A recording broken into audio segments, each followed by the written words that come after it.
Bonsoir Émilie. C'est un ouvrage dans lequel vous déclarez votre flamme pour Molière, hein? Oui, parce que Molière représente le peuple français. Ça veut dire pas seulement ceux qui n'avaient pas la chance d'appartenir à la noblesse et d'être dans le courant de Versailles au XVIIe, mais tout le peuple français, celui qui n'avait pas droit à l'éducation. Et dans les pièces de Molière, justement, pour la première fois, il ne s'agit pas d'empereur, de roi, du passé. Non, il s'agit de la France actuelle, moderne. C'est pour ça qu'on dit que le français, c'est la langue de Molière, parce que c'est la langue du peuple, et non pas l'alexandrin purifié et théâtral. Et ce qu'a imposé Molière, justement, et c'est ça qui est très important aujourd'hui, on le sait, ce sont les femmes. C'est-à-dire que pour la première fois dans l'œuvre de Molière le comédien, bien sûr, Jean-Baptiste de Poquelin, c'est celui qui écrit, et puis qui écrit en essayant justement de dire ce que tout le monde pense et n'a pas le droit de dire. Et dans ce théâtre de Molière, les femmes ont une place totalement inédite, incroyable, inconcevable. Il faut quand même se rendre compte que nous, en France, il aura fallu 3 siècles et demi pour que tout d'un coup les femmes puissent avoir un compte en banque, puissent voter, puissent conduire des voitures, puissent faire tous les métiers, puissent être l'égale des hommes. Enfin, on est où là? Eh bien, on est dans un pays où 4 siècles avant, cet homme, lui, le seul, il met sur scène des femmes.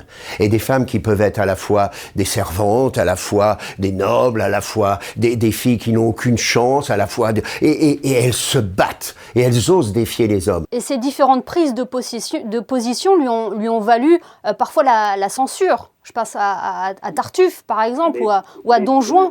Mais bien sûr, Émilie, c'est-à-dire que cet homme a eu le courage, c'est comme Zola, comme Camus, comme d'autres, comme Hugo, de dénoncer justement les injustices, les abus. Eh ben, on l'a puni. On l'a assassiné à 51 ans, et son œuvre, on a essayé justement, du début jusqu'à la fin, de la censurer. Alors pendant une dizaine d'années, le roi Louis XIV, puisqu'il était à la tête, Molière, de la troupe du roi. Donc attaquer la troupe du roi, c'était attaquer Louis XIV. Et puis Louis XIV a trahi Molière. Il a été complètement dévié de Molière par Jean-Baptiste Lully, qui d'ailleurs a volé le théâtre de Molière et en a fait l'Académie royale de musique. Et 4 représentations après, Molière meurt. À la 4e lors du Malade imaginaire.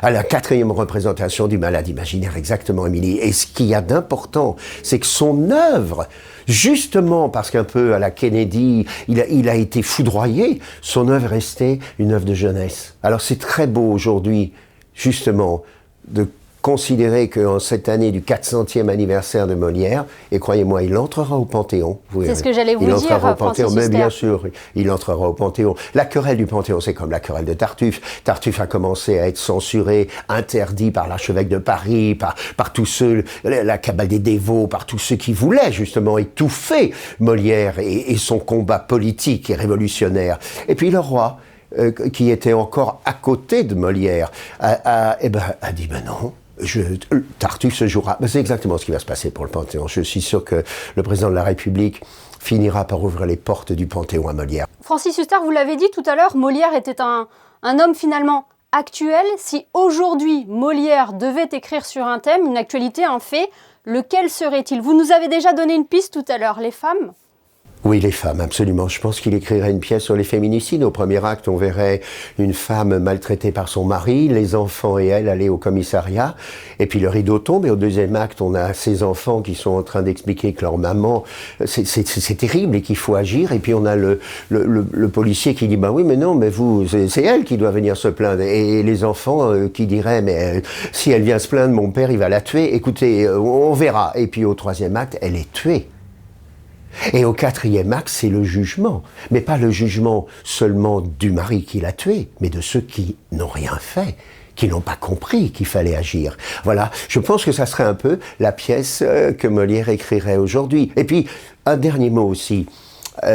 Tout à l'heure, il va y avoir sur FR3 le film qui a été représenté ici, au Festival de Monte-Carlo. Tout à fait. Voilà, Meurtre sur les îles du Frioul. Et ce qui est intéressant, justement, et c'est pour ça que j'en parle, c'est que la réalisatrice Sylvie M et Sabrina Roubache-Agresti et Stéphane Cable, les producteurs, et Anne Holmes, Anne Didier, toute la chaîne, moi je leur tire un grand coup de chapeau, parce que justement, comme pour l'œuvre de Molière, il y a la mixité, la mixité. Eh bien, merci beaucoup Francis Huster d'avoir été avec nous ce soir sur Monaco Info pour nous parler avec passion de Molière. Merci. Merci beaucoup.